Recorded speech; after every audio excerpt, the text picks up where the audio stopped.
Now let's come to making beats in the first place. And it's really actually not that hard. So we got our MIDI track in here to create our beats in. Now first thing we need to do is create a little MIDI event to actually make beats in it. So you just pick an area where you want to make a beat in, double click it. It creates this little MIDI event window square cube thingy. And if you double click this one, ta-da, it opens up a MIDI-map. So, but this is the drum key editor. This especially for making drum beats. Now by default, Cubase usually opens up, if you go to MIDI up here and click key editor, it usually by default opens up this one.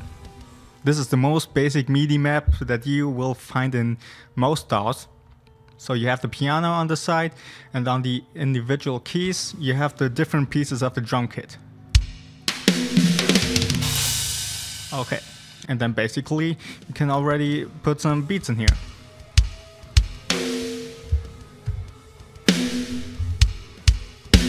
No, but this kind of MIDI map is actually more for other kinds of VST instruments.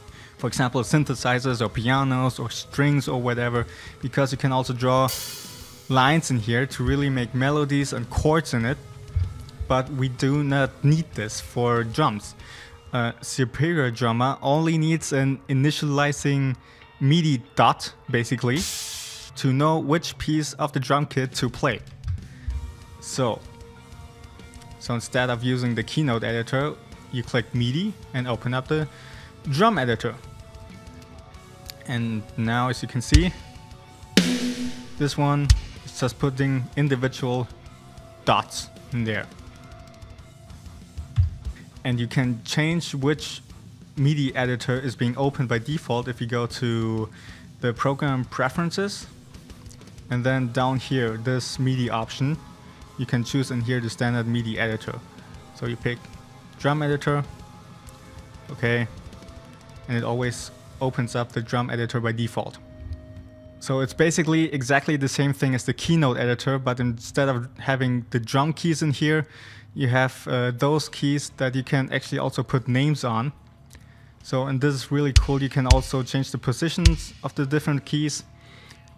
And so you can really lay out all the instrument parts of the kit the way that you like and that makes most sense to you. So it's also more easy to work with it. You have all the, you can see where all the stuff is now.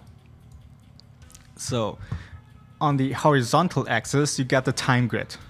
And because the video quality right here may not be that good, you cannot see all the lines in here. But there's this first one and this one here, indicating the first hit of the note again. And then we also got the fourth note hits in here. And also the 16th. Very small ones.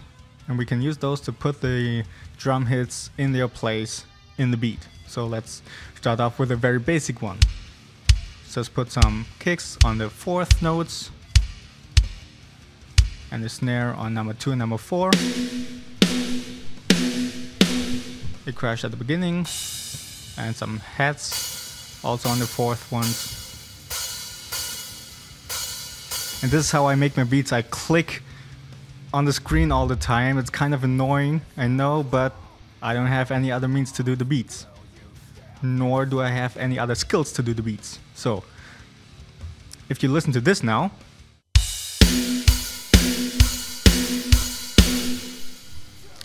you notice the snare and the kick drum are playing at the exact same time. They're being initialized perfectly simultaneously because that's computer.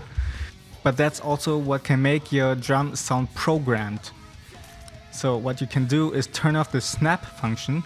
So what the snap function up here does is, instead of putting the dot exactly where you click, it is putting the dot to the nearest line. For example, if I click exactly between two lines in here, it's still not putting it right in between, but on the line itself. So we take those snares away again, turn off the snap function, and put some snares back again.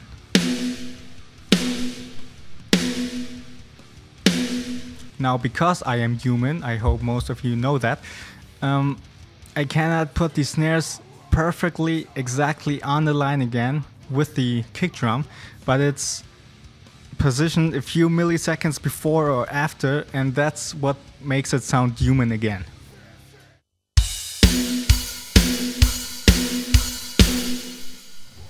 Okay, that's basically how you do your drum beats.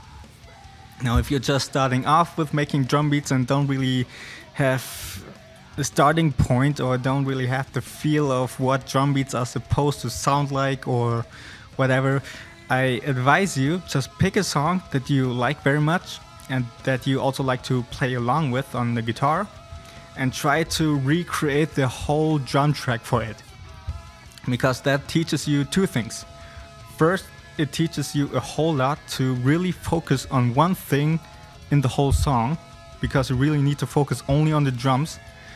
And it also teaches you how to make drum beats and how you can make them sound human and really cool.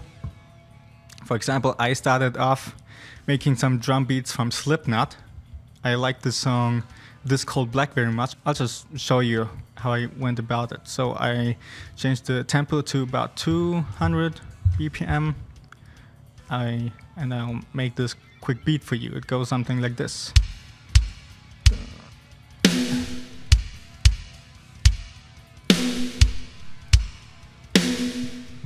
And some crashes.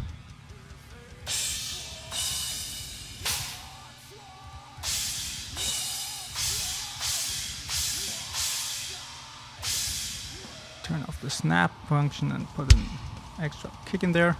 Okay, now 200 BPM is kind of fast, and if you have also on every fourth note a crash going on, I advise you to lower the velocity of every other crash.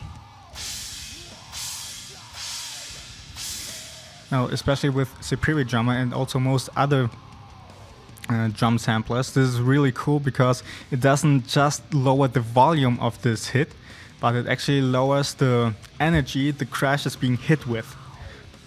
Because they recorded in the studio the whole drum kit, every single piece with different energies of hitting it as well. So to make it sound even more human. And this gives it a nice natural feel to it.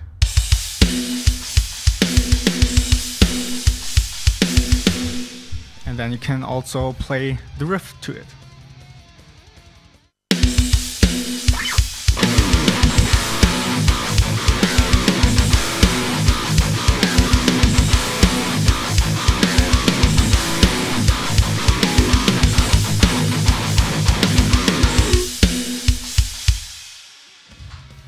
Something like this. That's how I went about it, learning beats. And also drum fills. Joey Jordison, he's crazy. He sounds like a machine gun just shooting the drum kit.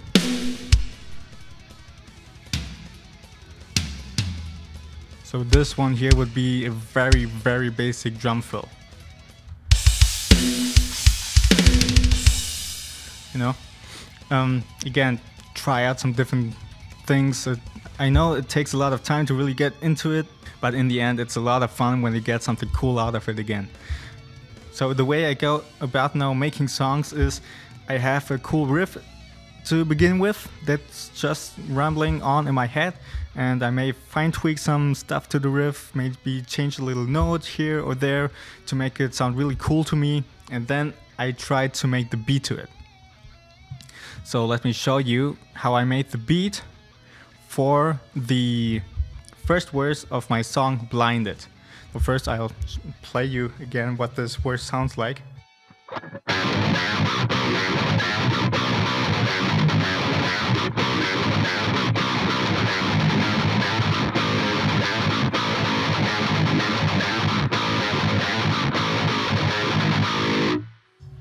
Now you notice it's a crazy riff somehow, and it was also very hard to make the beat for it. But again, the first thing I start off with is some basic hi-hat hits, just to get the tempo in there, and also change the tempo to 130 BPM, it's somewhere in that area. Then some snare hits there and there, And now the kick drum, that's of course most important for any genres out there. The kick drum mostly go with the riffs of the guitar.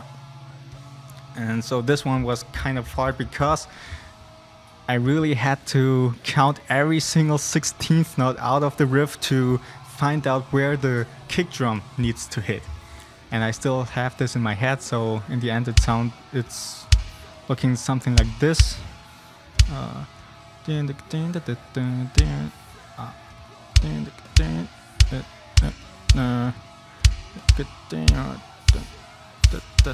Now this went really quick, but trust me, it took me like half an hour to do this thing. And this is the basic riff now to this verse.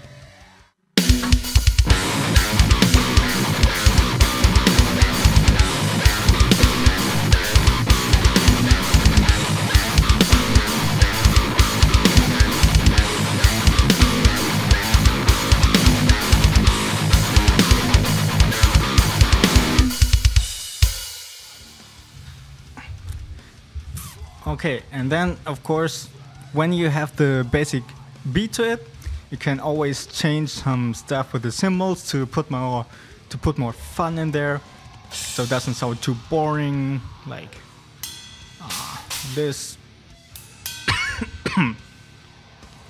And perhaps also change the snare hit, and this gives it more diversity.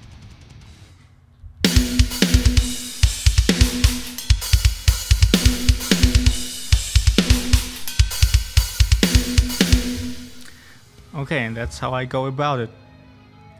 And you can copy this beat a couple of times, however often you play this riff, and then also change some different things to every other beat to really get some more of filling in there.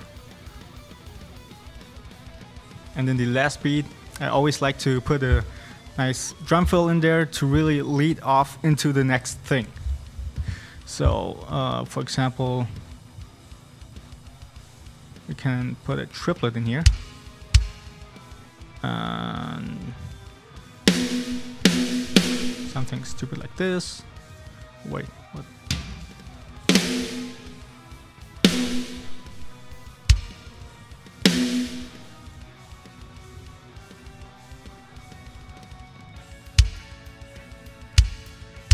Maybe something like this.